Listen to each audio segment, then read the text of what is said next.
What's up, y'all? Okay, so real quick, let me just hop into it because the devil's been busy. Isn't that what they say when things aren't going right? They say the devil's been busy. The devil's been busy messing me up here trying to record content for you guys and go through these Bible studies with you. It's been difficult because I've been having all kind of technical issues. I don't know where these things came from. It's just been a struggle and a half, and I don't understand why. I really don't understand why. My mics went out. I got my podcast mic up. Remember, I told you guys it's a podcast coming. Trying to use this one because this one was tripping and don't know how to work that. I have a guy who's going to help me with our podcast mics. This is the only one I know how to work. It's really simple. But for some reason, yesterday was tripping. I just don't want you guys to feel that I'm not being consistent in my studies, and I want to be able to get this out to you daily because it's Yahweh every day. And so every day we're supposed to be studying the scriptures, following along with our Breathing 365 study guide that is on the website. And I just want to get into it. So, because now we're on the next day and I hadn't been able to post yesterday, I'm going to try and get as much as I can in a very short amount of time. So, let's go ahead and get into this.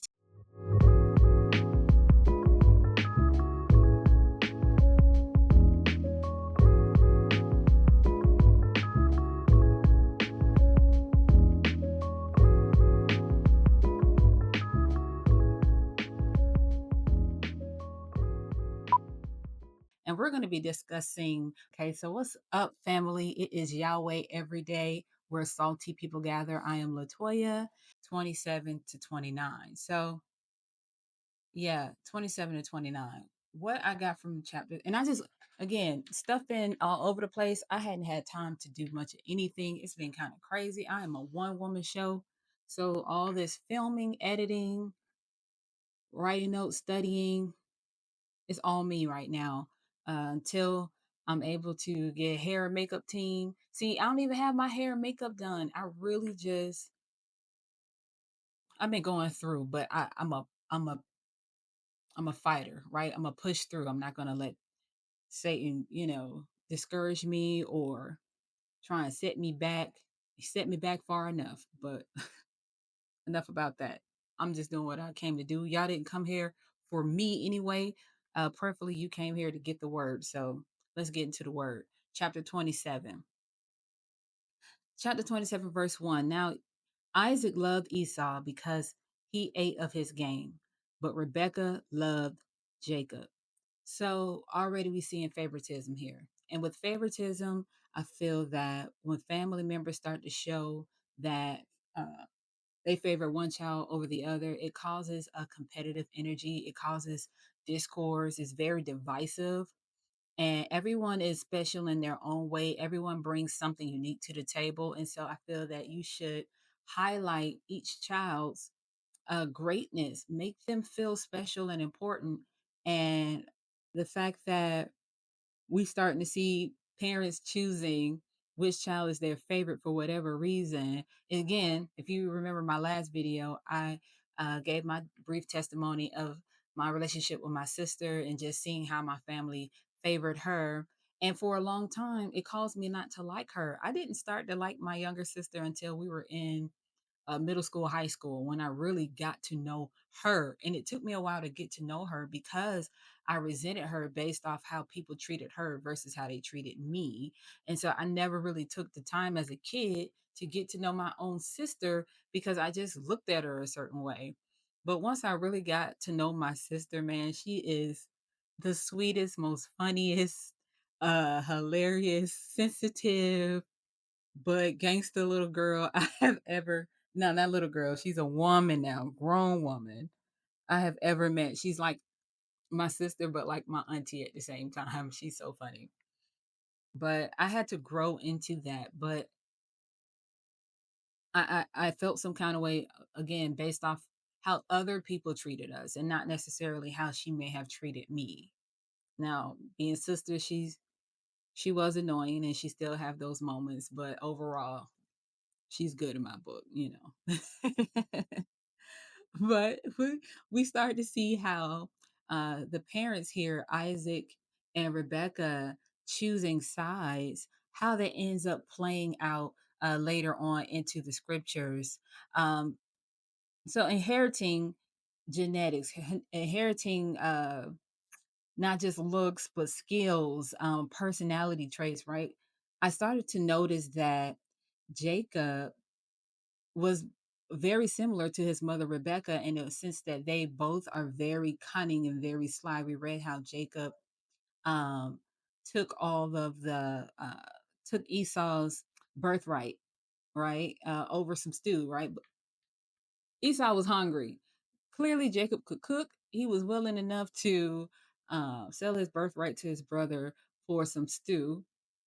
That stew had to be good, but but anyway, so Isaac is preparing to bless his son Esau, and he asks Esau to go hunt. He wants to eat some of his son's game, as we saw in the beginning. That's why Isaac loved Esau because he ate of his game, right? So he wanted Esau to go hunting, bring back something, and when he does, he's going to bless him. So Rebecca overhears her husband having this conversation with their son, and she goes and tell Jacob to go and bring her some of the food, some of the game that they already had. She was going to cook and prepare it, and they're going to trick and fool Isaac into blessing Jacob instead of Esau.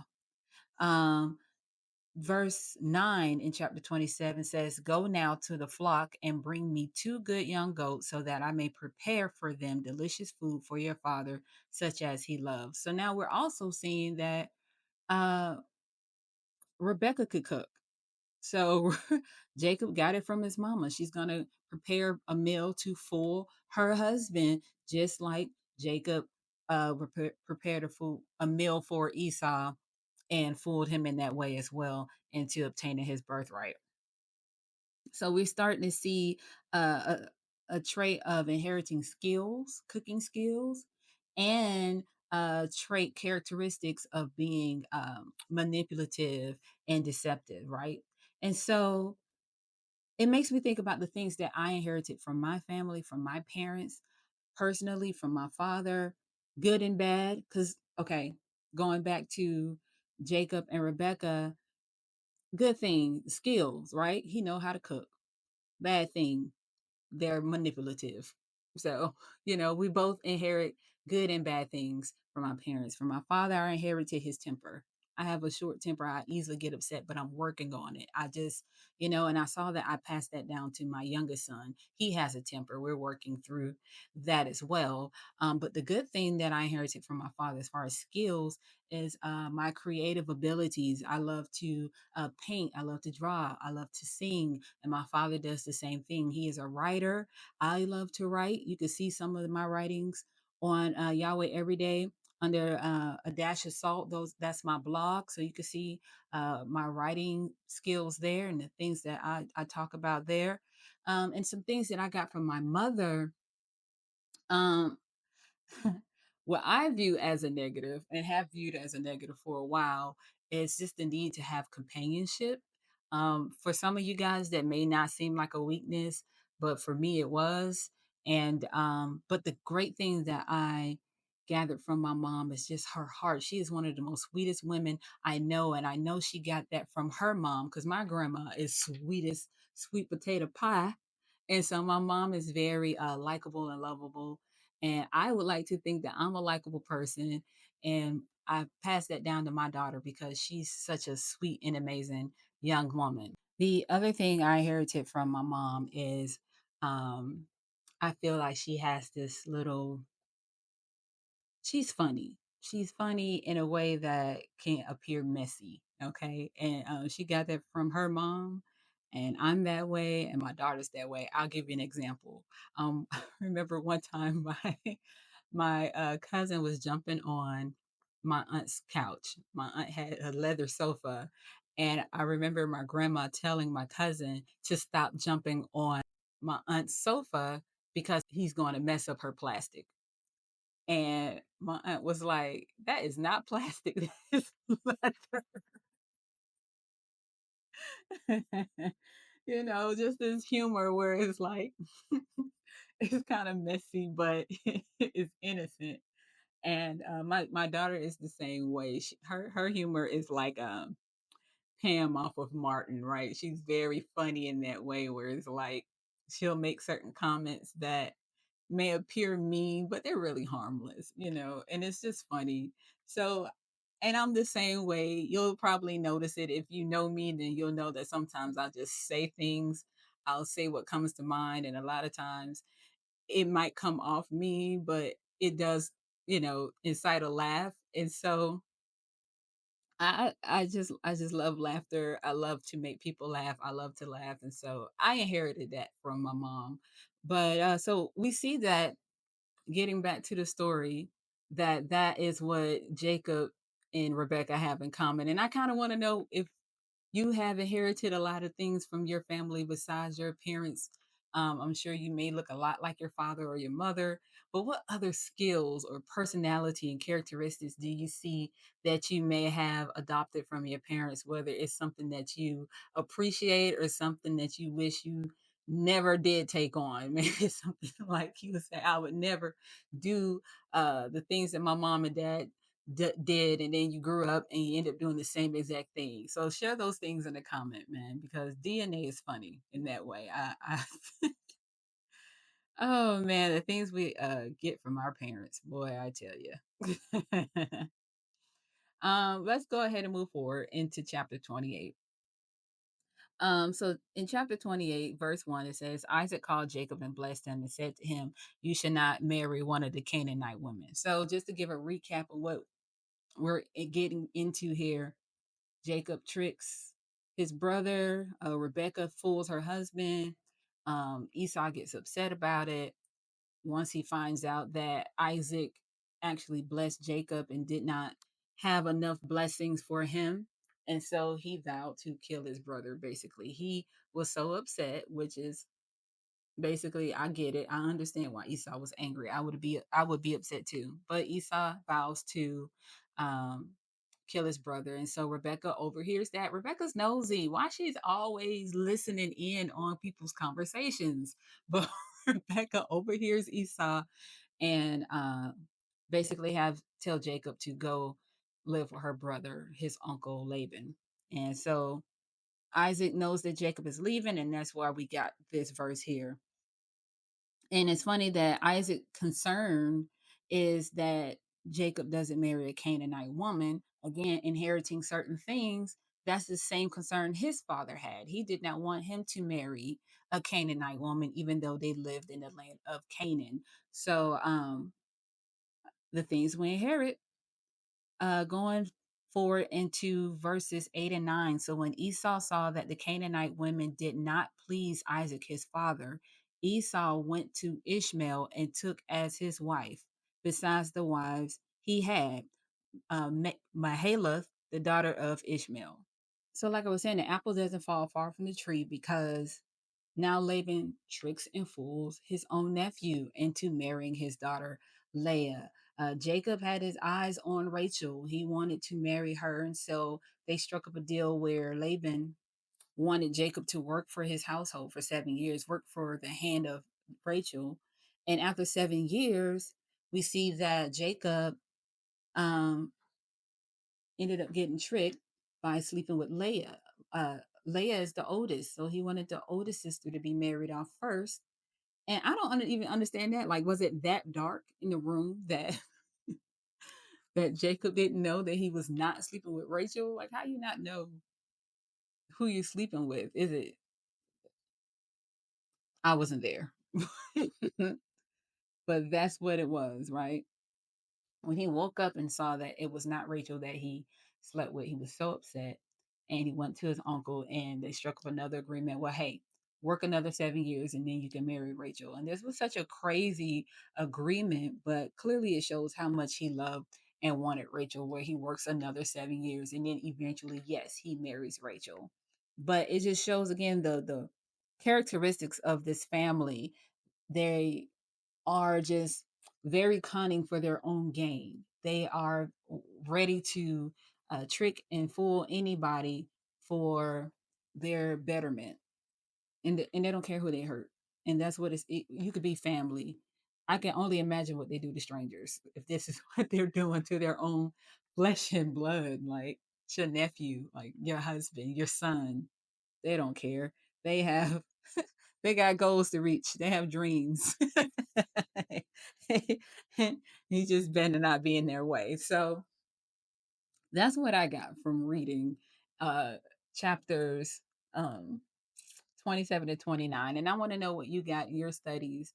And I'm just always interested in you guys' perspective in the scriptures. What are you learning? If you have any questions, you could teach me. We're here learning together. So maybe there's some things in here that you feel that I should have gotten or you want to highlight, please share in the comments. Please put it in the forum, gather together at YHWH and let's help each other build in the Word of God. Um, Go to the website. I'm putting up more merch, starting a fitness line for you guys to get into. Keep an eye out for that. We're very much so in the beginning of everything. Like I said, right now, I'm saying it's a one woman show, but I do have people working. But when I'm at home and I have to post these daily devotions, it's just me doing the recording and the editing. But outside of our daily devotions, I do have a group of people assisting me as far as preparing for the podcast, the athletic fitness line that I am starting. Is called Built for This. I have a few items already up on the website if you want to check those out.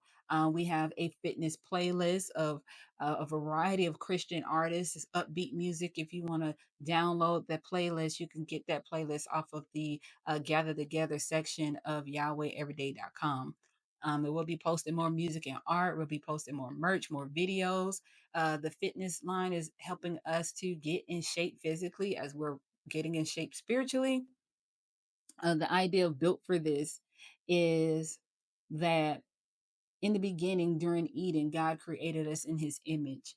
And during the fall, it caused us to realize that we just fell short of God. We just separated ourselves from God when Eve partook of the fruit and gave it to Adam. But our original design was what it was before then. And we're just trying to find our way back. It is in us, it's in our DNA, it's who we are. We are built for this, for perfection, like I was saying earlier. It might seem difficult because we're in this world and it's the smoke screen, guys. It's just basically a lot of distractions, a lot of things that's keeping you from reaching your full potential, reaching perfection. And so we have to see past all the mess, just like I'm focused on the word, like all the hair and the makeup and all the zhuzh.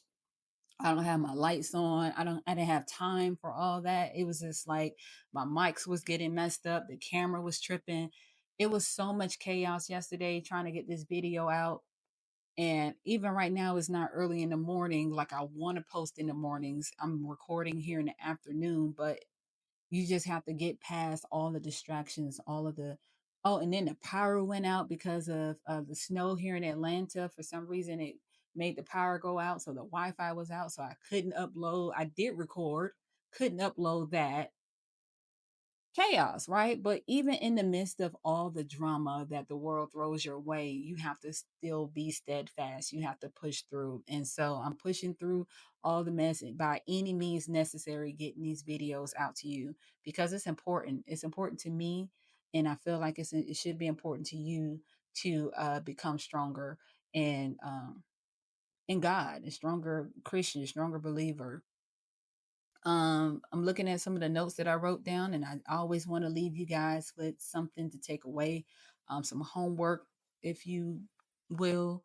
Um, some of the lessons: your past doesn't define your future, but it will teach you. We see that Jacob uh, did some things to his brother, and prayerfully through his interaction with Laban, his uncle Laban, he learned some valuable lessons there about how to behave. And karma comes around, what you reap what you sow, to make it more biblical. And I'm sure you may have experienced that as well, where you done something to someone and it just came back, whether it's good or bad, right? So don't let your past define you. Uh, God can make our mistakes for His master plan. Like I said, judging Sarah and Abraham and Isaac and Ishmael and all these biblical characters that we've been reading about and all of their faults and mistakes, God is still working with them and through them to fulfill his plan to bring a savior to the earth for us to redeem us. And so, same thing with you guys is that God could use you to do a work and fulfill a plan of his into changing someone else's life, into being a light, into being salty, into bringing more people to him.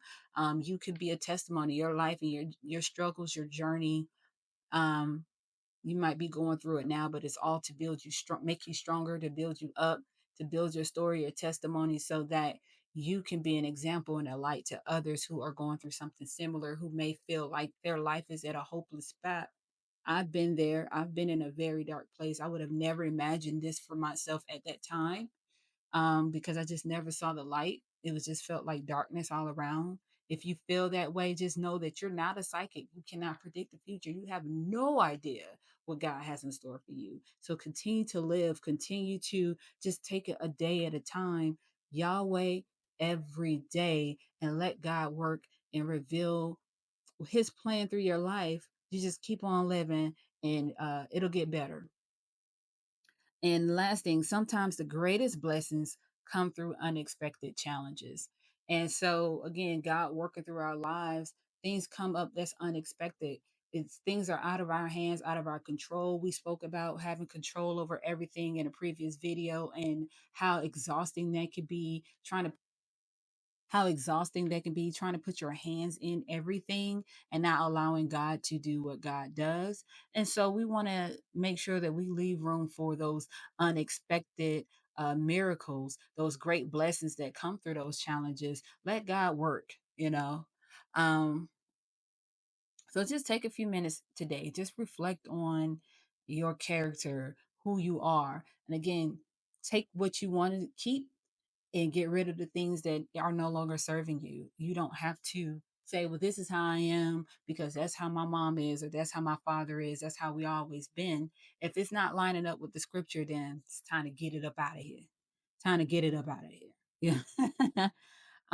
So yes, if you did sign up for a membership at YahwehEveryday.com, I want to know that. Leave a salt emoji in the comment section, because we're salty. We are seeking and living truth in Yahweh every day. So be salty, guys. The money goes towards, again, helping the platform, helping me to get my hair and makeup together, helping me with my technical issues, getting some production and some assistance through this whole thing. So yeah, sign up for the membership. We want to get more content, more items. We want to build a world around uh God, and just transitioning from being worldly to heavenly in that way. Thank you for watching. I do appreciate it. I love you guys so much. Until next time, stay salty. Peace.